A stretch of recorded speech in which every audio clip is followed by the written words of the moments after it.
O rádio galena também é conhecido como rádio a cristal. Basicamente, é um rádio extremamente primitivo feito no século XX, com materiais rústicos e muito utilizado em condições precárias, como durante a guerra. Um dos motivos do nome é que o cristal de galena é utilizado como detector e retificador da onda. É um cristal que é composto de sulfeto de chumbo, que foi considerado um dos primeiros semicondutores, ou seja, que só conduz quando é polarizado em um determinado sentido. Hoje em dia, é substituído por um diodo de germânio. Na época da guerra, era utilizada uma lâmina de barbear, um pedaço de chumbo, alfinete e um fio de cobre, os chamados Foxhole Radio. Uma das características importantes desse instrumento é a ausência de fonte de alimentação. Sendo a própria energia detectada pela antena de tamanho considerável, deve ser o suficiente para ser identificada, filtrada e transmitida. Na época, não era utilizada a etapa de sintonia, apenas reproduzindo mais próximas, na faixa de ondas médias, 560 a 1600 kHz. E como funciona o circuito? A antena precisa ser muito longa, entre 20 a 40 metros, que estará na faixa de ondas médias e que tem um comprimento de onda muito grande. E para ter uma máxima eficiência, precisa ter uma altura equivalente ao comprimento de onda ou um múltiplo, sendo que cada vez que reduzir a antena, o ganho é menor. Mas por que o diodo de germânio ou Schottky, que é um outro diodo que pode ser utilizado? Ele possui uma tensão direta muito baixa, portanto, possui maior sensibilidade e consegue identificar sinais de baixíssimas intensidades. Um diodo de silício, por exemplo, dificilmente funcionará devido ao baixo nível de sinal que chega pela antena. Mas como fazemos para sintonizar? Existe uma bobina que, para a faixa de ondas médias, deve ter entre 80 a 120 espiras com um diâmetro de 2 a 5 centímetros, e na prática é isso que irá sintonizar. No entanto, neste modelo que estamos adotando para a explicação, devemos utilizar o indutor em paralelo com o capacitor variável, resultando num circuito LC. Por fim, como funciona além do diodo? O sinal chega dessa forma, variando a amplitude conforme o sinal de áudio, representado por um sinal de amplitude modular, ou seja, diminui e aumenta a onda conforme a variação da frequência do áudio transmitido. Quando passa pelo diodo retificador, ele filtra o sinal passando apenas um sentido, nesse exemplo, apenas o positivo, sendo os negativos cortados. E o último capacitor? Ele serve para filtrar, retirando as altas e baixas frequências, levando ao terra. E as frequências de 560 a 1600 kHz vão direto para a saída de áudio, que por sinal deve ser de alta impedância.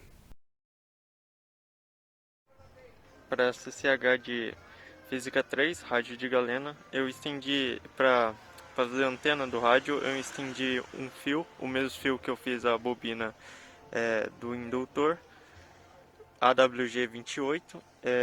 Eu coloquei, eu enrosquei a ponta do lado do poste de luz ali, naquela coluna, trouxe todo ele pelo meio da casa,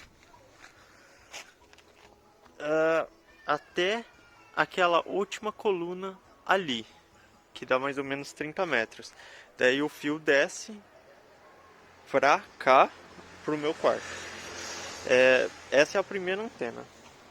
Para a segunda antena, eu utilizei essa antena aqui de televisão e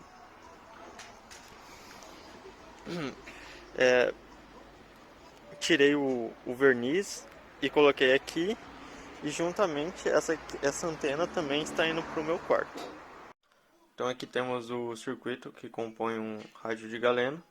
Ele é composto por uma bobina, dois capacitores, um diodo, uma antena que está ligada externamente, um fone de ouvido.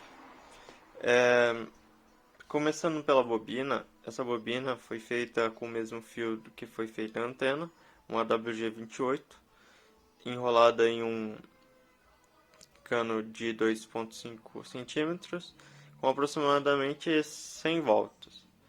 ela está ligada em paralelo com essa associação de capacitores.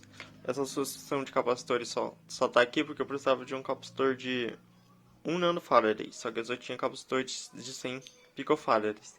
Então eu fiz uma associação em paralelo de 10 capacitores, que me resultou em 1000 picofarads, que é igual a 1 nanofarad. O trabalho conjunto da bobina com o capacitor vibra em uma frequência, e quando essa frequência é igual ao do rádio, existe a sintonia da rádio. Essa sintonia se faz deslizando esse fio aqui na bobina. Percebe-se que essa parte aqui foi lixada, porque o fio AWG é um fio vernizado. Então aqui nós temos contato do capacitor com a bobina. Quando se desliza esse fio aqui na bobina, há um aumento ou diminuição da capacitância. Quando o fio está aqui, a capacitância é maior, e de acordo com que ele vem para cá, a indutância diminui.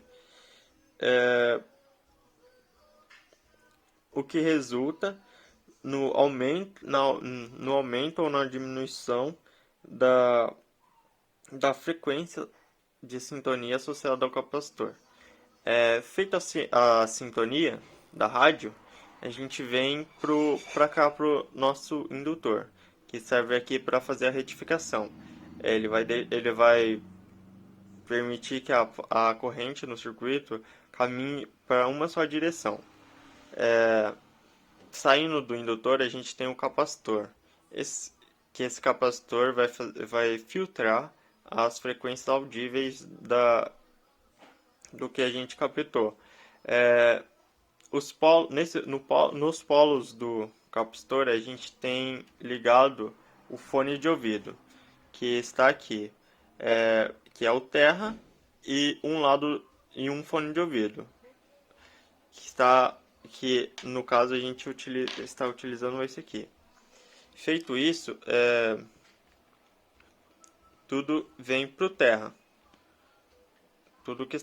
Vem tudo para o terra. O capacitor está ligado no terra, a bobina está ligada no terra, e o capacitor aqui, filtro, também está ligado no terra.